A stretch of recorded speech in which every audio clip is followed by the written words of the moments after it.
মেয়েটার সাথে বেশি বাড়াবাড়ি করা হয়ে গেছে। আদিকে গুরুত্ব দিতে গিয়ে আদিবার প্রতি অবহেলার পরিমাণটা বেশি হয়ে গিয়েছে। এটা যেন আজ সবাই বুঝতে পারছে। নিজের মেয়েকে বাড়ির বাইরে রেখে কোন মায়ের মন শান্ত থাকতে পারে না। বুক ফেটে কান্না পাচ্ছে শাহানা বেগমের। এত কিছু সত্যি কোনো দরকার ছিল কি? কি দরকার ছিল এখানে থাকার? আদি চলে যাওয়ার পর নিজের গ্রামের বাড়িতে ফিরে গেলেই তো হতো। মেয়ে দুটোকে নিয়ে বাকি জীবনটা পার করা যেত না? আদিবার মা কাউকে কিছু না বললেও মনে মনে এসব ভাবছেন আর আপন মনে কেঁদে চলেছেন। আদি নিজের ঘরের দরজা বন্ধ করে বসে আছে। অরিন নিজেকে ক্ষমা করতে পারছে না। বারবার মনে হচ্ছে তার জন্যই এত কিছু ঘটেছে। আজ রাগের মাথায় আদিবা যদি কিছু খারাপ করে বসে, এর দায় কে নিবে? মেয়েটার প্রতি বড্ড অবিচার করা হয়েছে। আদির বাবা এমনিতেই অসুস্থ ছিলেন, এইসবের ভিড়ে আরো অসুস্থ হয়ে পড়লেন। নিজের ভাইয়ের সেই সামানত রক্ষা করতে না পারার ব্যর্থতা ঘিরে ধরেছে তাকে। সারা বাড়িতে শোকের হাওয়া বইতে শুরু করেছে। একমাত্র জুই আর সাদিয়া কিছুটা স্বাভাবিক আছে। সাদিয়া জুইকে নিয়ে বাইরে গিয়ে বলল, জুই, এখন আমাদের কি করা উচিত বলতো? সবাই যেভাবে হাত গুটিয়ে নিয়েছে, আদিবাপুর না কোনো ক্ষতি হয়ে যায়, আমাদের কি আর করার আছে? আমরা চাইলেই কি বা করতে পারবো? কোনো অঘটন ঘটার আগে আদিবাপুকে খুঁজে বের করা দরকার। কোথায় খুঁজবো? চল ভাইয়াকে গিয়ে বলি। তোর কি মনে হয় ভাইয়া বলবে? ভাইয়া আমাদের লাথি মেরে সোজা নেটওয়ার্কের বাইরে ফেলে দিবে, কোনো সন্দেহ নেই। আচ্ছা সাদিয়া, একটা কথা বল, ভাইয়া যদি তোকে সত্যি বিয়ে করতে চায় তখন কি হবে?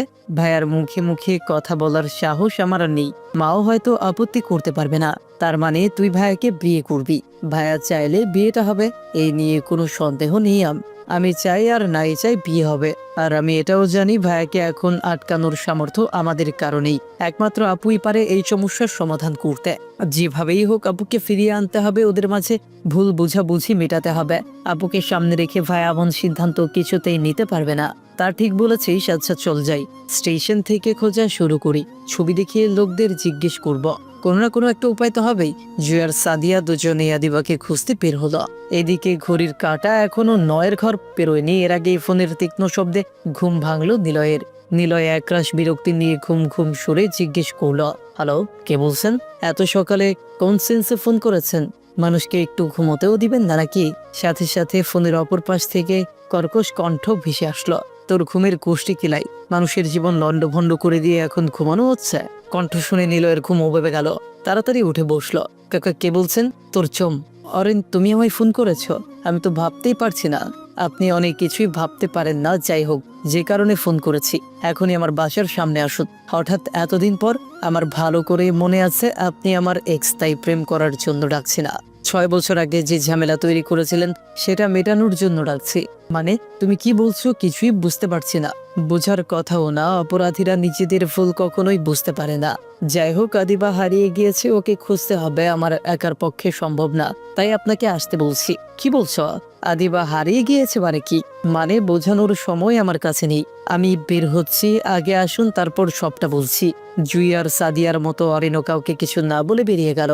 কিছুক্ষণের মধ্যেই নিলয়ও আসলো। কি হয়েছে অরিন? অরিন সবটা খুলে বলল। অরিনের কথায় বেশ অবাক হলো নিলয়। তুমি তো কোনোদিন আমাকে এসব বলনি অরিন। আমরা কেউই জানতাম না ভাইয়া কেন বাসা ছেড়ে চলে গিয়েছিল, আর আজ এত বছর পর ভাইয়া সত্যিটা বলল।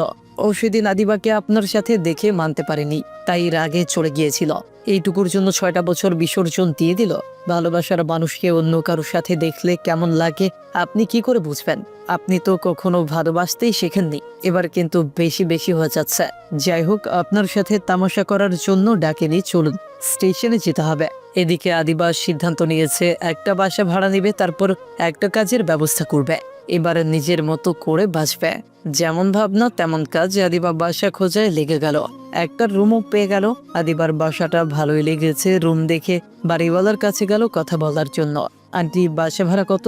মহিলা হেসে উত্তর দিল, পানি, বিদ্যুৎ, গ্যাস বিল সহ সব মিলে 3500 টাকা। আন্টি, একটু কম রাখা যায় না? আচ্ছা 3000 দিও, শুধু তোমার জন্য ছাড় দিলাম।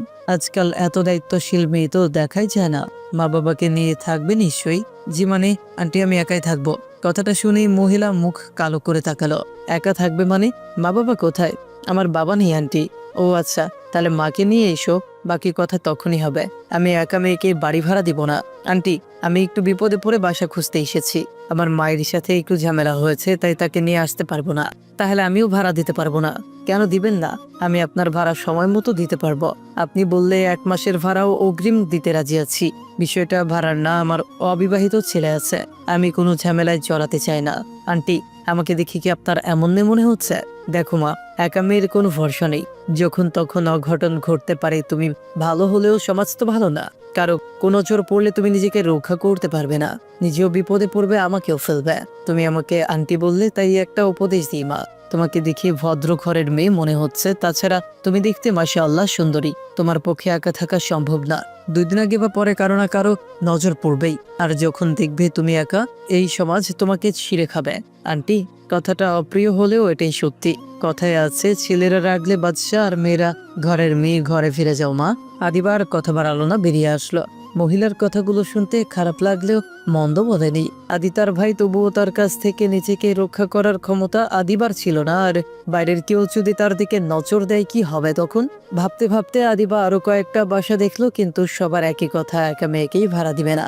দেখতে দেখতে সারাদিন কেটে গেল। আদিবা সারাদিন বাসা খুঁজে বেরিয়েছে, কিন্তু সবার এক কথা, একটা মেয়েকে বাসা ভাড়া দিবে না, গার্জিয়ান নিয়ে যেতে হবে।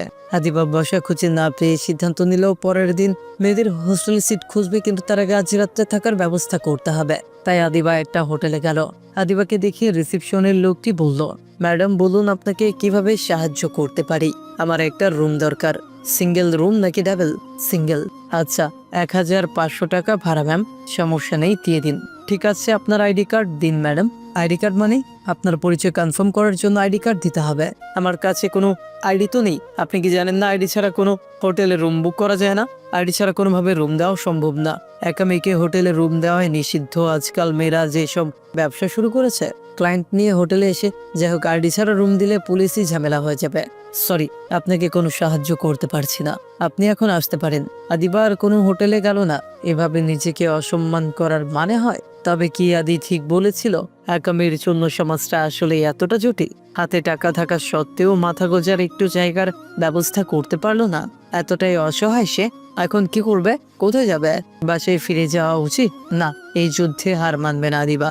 দরকার হলে স্টেশনে রাত কাটাবে, তবু বাসায় ফিরে যাবে না। ভাবতে ভাবতে আদিবা স্টেশনে গিয়ে পৌঁছলো। মনটা বেজায় খারাপ, তাই কিছু খাওয়ার ইচ্ছে হলো না। আদিবা না খেয়ে স্টেশনের একটা বেঞ্চে ব্যাগ মাথায় দিয়ে শুয়ে পড়লো। কিন্তু চোখে ঘুম নেই। রাত যত বাড়ছে আদিবার আতঙ্ক তত বাড়ছে। চারদিকে নীরব হতে শুরু করেছে। রাত 11টার ঘর পেরিয়েছে। বাসার সবাই আদিবাকে খোঁজার সর্বোচ্চ চেষ্টা করছে। নিলয় পুলিশ কেসও করেছে, কিন্তু তার সন্ধান মেলেনি। তাই সবাই বেশ দুশ্চিন্তা করছে। তবে এই ব্যাপারে একজনের বিন্দু মাত্র হেলদোল নেই। অরিন বাসায় ফিরেছে, সাদিয়া আর জুই এখনো ফিরেনি। এদের কাউকে নিয়ে আদির কোনো মাথা ব্যথা নেই। আদি আদিবাকে খুঁজতে যাওয়া তো দূর, সারাদিনে নিজের ঘর থেকেও বের হয়নি। কেবল বের হলো, বেরিয়ে এসে টেবিলে বসে খেতে শুরু করেছে। আদির এমন আচরণ দেখে আদিবার মা অবাক হলেন। তিনি বেশ রেগেই বললেন, তুই কি মানুষ? মেয়েটা সারাদিন বাসায় ফিরেনি, কোথায় আছে, কি করছে কিছু জানি না, আর তুই নিশ্চিন্তে খেতে বসেছিস? তাহলে কি আদিবার শোকে অনশনে বসা উচিত ছিল? শুধু আদিবা না, জুই আর সাদিয়াও ফেরেনি। বাহ, তবে তাদের এই অভিনব বুদ্ধিটা কে দিয়েছিল আদিবাকে খোঁজার? তুই তবুও যাবি না?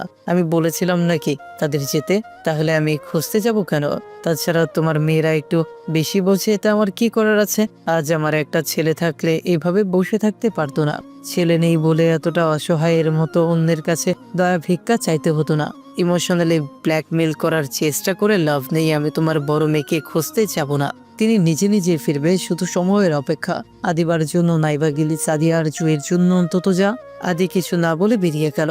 ঘড়িতে প্রায় 12টা বাজে। আদিবা কেবল চোখটা বন্ধ করেছে, এর মধ্যেই কারো স্পর্শে আতকে উঠলো। তাড়াতাড়ি উঠে বসলো আর অবাক হলো, একটা মাতাল টাইপের লোক তার সামনে দাঁড়িয়ে আছে। দেখে আদিবা আমতা আমতা করে বলল, কাকা, কাকে চাই? লোকটা নিঃশাক্ত গলায় বলল, রেট কত তোর? চল, আজকের জন্য তোকে কিনে নিলাম। কাকা, কি করছেন? হাত ছাড়ুন। আপনি ভুল করছেন, আমি ওইসব মেয়ে না। স্টেশনে থেকে আবার ভাব দেখাচ্ছিস?